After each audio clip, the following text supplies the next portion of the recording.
Ayun no, ang lapot ng sarsa. Iba talaga nagagawa ng addition ng gata sa adobo, lalo na kapag maanghang. The best sa pork isaw. Nako, partner sa beer. Madali pa to sa easy. Tuturuan ka ni Tipsy. Let's go!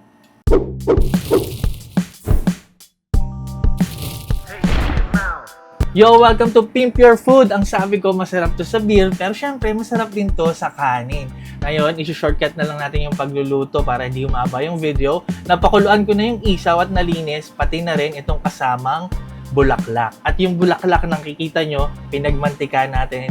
At yan ang gagamitin nating mantika sa panggisa ng ating aromatics. Andyan ang ating bawang, syempre, maraming bawang dahil ito ay adobo. Hintayin lang natin yan na medyo magkaroon ng kulay ang ating bawang.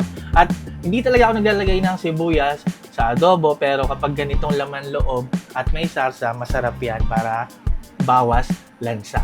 Alright, naglagay na din ako dyan ng sili kasi masarap talaga to. May konting anghang. Ayan, gisa lang natin hanggang sa lumambot ang sibuyas. Lagay na natin, tulad ng sabi ko, nalinis ko na yan at napakuluan.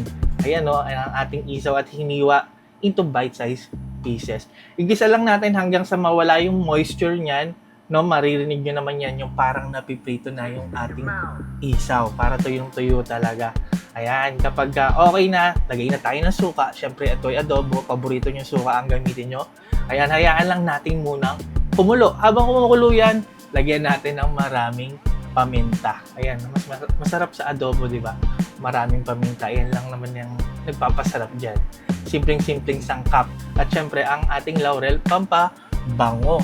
Ayan, simmer lang natin. Saglit ang ating suka. Ayan, pagkatapos ng ilang minuto, pwede nating haluin. At lagay na natin yung iba pa nating sangkap. Syempre, toyo. Optional, maglalagay ako dyan ng konting oyster sauce para medyo may manamis-namis ng konti. Haluin lang natin na mabuti. Malambot na ang ating isaw, kaya lalagyan na lang natin yan ng konting tubig para lang, ayan, lumambot ng tuluyan ang ating isaw. No? Konti lang. Ayan, kaya natin kumulo ng may takip hanggang sa mag-reduce yung sarsa natin o yung sabaw. At syempre, lumambot niyang isaw sa gusto niyong lambot. Kaya pagkatapos ng ilang minuto, kayo na bahala, no? Mapapansin nyo, ayan, no? Nag-reduce na yung ating sarsa o yung sabaw, pero marami pa yan, kaya hintayin natin yan maluto pa ng walang takip hanggang sa mag-evaporate pa. Mapansin nyo, ayan, konti na lang ating sarsa, yan no, lasang-lasa na yan sa ating isaw at lalagay na natin yung ating gata. Hindi na ulit natin yan tatakpan, hayaan lang natin yan mag-simmer ng walang takip hanggang sa mag-reduce ulit ang ating sarsa para lumapot. Mapapansin nyo yan habang natutuyo, lalapot na ang ating sarsa. Iyan ang masarap sa kanin. Ayan, nakikita nyo, di ba? Nag-iba na ang itsura. Dagdagan lang natin yan ng sili para talagang panalong-panalo sa pulutan at pati na rin sa kanin. Konting simmer na lang at pwede na yan i-serve. And now, look at that. Ay, nako, sinasabi ko naman sa inyo, ang sarap na kombinasyon talaga ng gata sa adobo. Lalo na kapag maanghang.